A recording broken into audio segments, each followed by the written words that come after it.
आखिर क्या हुआ जब मां काली को रक्त पीने की इच्छा हुई और आखिर ऐसी इच्छा उत्पन्न हुई? आज के इस खास वीडियो में हम आपको यही बताएंगे।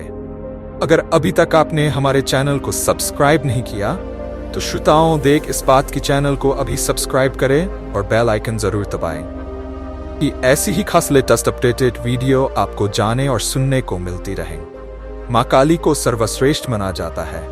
ऐसा माना जाता है कि देवी पार्वती ने ही दुष्टों का संहार करने के लिए मां काली का रूप धारण किया था। वह मनुष्यों के साथ साथ देवताओं पर भी अत्याचार किया करता था। उसके अत्याचार से तंग आकर एक दिन देवताओं ने क्रोध में आकर उसका वध कर डाला। उसी काल में रक्तबीज नामक एक और दैत्य भी पैदा हुआ। जब ये बात उसे पता चली, वह देवी देवताओं को पराजित करने के उद्देश्य से ब्रह्मा क्षेत्र में ब्रह्मा जी को प्रसन्न करने के लिए घोर तपस्या करने लगा। करीब 5 लाख वर्ष बाद रक्तबीज के घोर तपस्या से ब्रह्मा जी प्रसन्न होकर प्रकट हुआ और उसे वरदान मांगने को कहा। भगवान ब्रह्मा को अपने सामने देखकर रक्तबीज ने सबसे पहले उन्हें प्रणाम किया और फिर बोला, हे परमपिता, अगर आप मुझे वरदान देना चाहते हैं तो मुझे ये वरदान दीजिए कि मेरा वध देवता, दानव, गंधर्व, यक्ष, पिशाच, पशु, पक्षी, मनुष्य आदि में से कोई भी ना कर सके। मेरे शरीर से जितनी भी रक्त की बूंदें जमीन पर गिरे उनसे मेरे ही समान बलशाली और पराक्रमी और मेरे ही रूप में उतने ही दैत्य प्रकट हो जाए। तब ब्रह्मा जी ने कहा, रक्त बीज, तुम्हारी मृत्यु किसी पुरुष द्वारा नहीं होगी, लेकिन स्त्री तुम्हारा वध अवश्य कर सकेगी। इतना कहकर ब्रह्मा जी वहां से अंतर्ध्यान हो गए। उसके पश्चात रक्त बीज वरदान के अहंकार में मनुष्यों पर अत्याचार करने लगा। एक दिन उसने वर के अहंकार में स्वर्गलोक पर आक्रमण कर दिया और देवराज इंद्र को युद्ध के लिए ललकारने लगा। युद्ध में हराकर उसने स्वर्ग पर अपना अधिकार कर लिया। उसके पश्चात 10,000 वर्षों तक देवतागण उनको अपनी व्यथा सुनाए। तब ब्रह्मा जी ने कहा, मैं इस संकट में आप सभी को नहीं उभार सकूंगा, इसीलिए हम सभी को विष्णु देव के पास चलना चाहिए। फिर ब्रह्मा जी सहित सभी देवतागण श्री विष्णु के पास गए, परंतु विष्णु जी ने यह भी कह दिया कि रक्त बीज को मारना मेरे वश में नहीं है। फिर सभी देवता वैकुंठ धाम से कैलाश के लिए निकल पड़े, लेकिन जब वो वहां पहुंचे तो उन्हें पता चला कि भगवान शिव उस समय कैलाश पर नहीं थे। केदारनाथ क्षेत्र में सरस्वती नदी के तट पर वह विराजमान है। तत्पश्चात सभी देवतागण केदारनाथ धाम पहुंचे। वहां पहुंचकर देवताओं ने भगवान शिव को सारी बात बताई।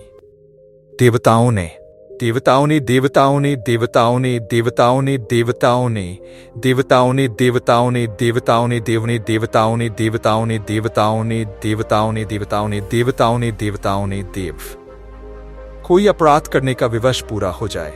उसके बाद नाराज जी ने रक्तबीज के पास जाकर उसको उकसाने के उद्देश्य से कहा, कैलाश पर्वत के ऊपर भगवान शिव का निवास स्थान है।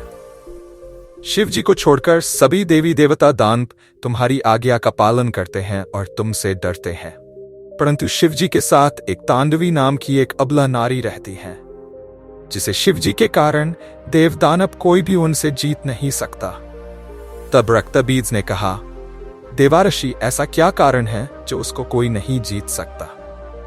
फिर नारद जी ने रक्तबीज से कहा कि तीनों देवों में से शिव जी सबसे अधिक जितेंद्रिय और धैर्यवान है, इसलिए देव, दानव, नाग आदि कोई उनका कुछ नहीं बिगाड़ सकता। अगर तुम उन पर विजय प्राप्त करना चाहते हो तो किसी तरह सबसे पहले उनका धैर्य टिकाव। नारद जी के वचन सुनकर शिव जी को मोहित करने के उद्देश्य से रक्तबीज पार्वती के समान अत्यधिक सुंदर स्त्री बनकर कैलाश पर्वत पर पहुंच गया।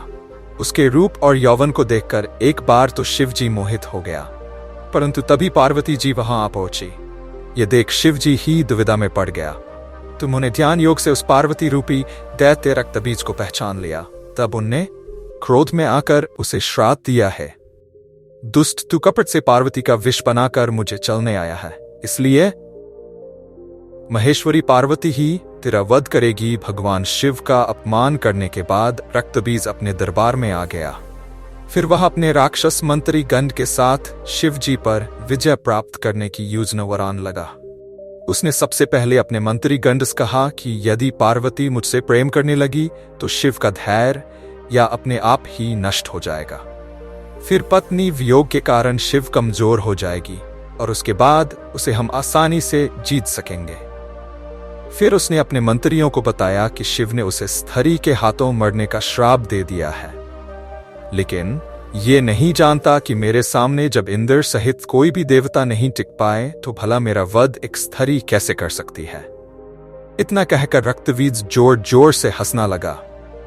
फिर थोड़ी देर बाद उसने अपनी सेना को आदेश दिया कि तत्काल तुम लोग कैलाश जाओ और माता पार्वती को प्रेम पूर्वक मेरे पास लेकर आओ। अगर वो प्रेम से नहीं आई तो उसे घसीटते हुए ले आना। इसके बाद राजा की आगे का पालन करते हुए दैत्यदर्ण कैलाश पर्वत पर पहुंचे और वहां से देवी पार्वती को अपने साथ चलने को कहा। दैत्यों की बात सुनकर माता पार्वती क्रोधित हो गई और उन्होंने अपने हुंकार से दैत्यों को चलाकर भस्म कर दी। उसने अपने सैनिकों को कायर कहकर कारागार में डाल दिया। फिर रक्तबीज, चंडमुंड आदि जैसे असंख्य दैत्यों के साथ कैलाश पर्वत पर पहुंच और देवी के साथ युद्ध करने लगा। युद्ध में माता पार्वती सभी देवताओं की शक्तियों के साथ लड़ने लगी और चंडमुंड सहित सभी दैत्यों का वध कर दिया। परंतु रक्त बीज के शरीर से जितनी भी रक्त की बूंदें धरा पर गिरती उससे उसके समान एक और दैत्य उत्पन्न हो जाता, इसलिए अब तक उसका वध कोई नहीं कर सका था। फिर देवी पार्वती ने मां काली का रूप धारण किया और अपनी मुंह फैलाकर रक्त बीज का खून पीने लगी और इस प्रकार अपनी जीभ फैलाई, जिससे कुछ रक्त बीजों को वह अकेले ही निकल गई, कुछ को रक्त धरती पर गिर पड़ा। इस प्रकार देवताओं सहित 3 लोग रक्त बीज के नाश से प्रसन्न हो गए और इस तरह माता पार्वती ने लिया, माता काली ने पिया रक्त बीज का खून। तो दोस्तों, अगर आपको हमारी एक खास जानकारी ये वीडियो अच्छी लगी हो तो इस वीडियो को लाइक करें, हमारे चैनल को सब्सक्राइब करें और ज्यादा से ज्यादा शेयर जरूर करें। मिलेंगे अगली बार एक नई खास वीडियो के साथ। अब तक के लिए बहुत बहुत धन्यवाद।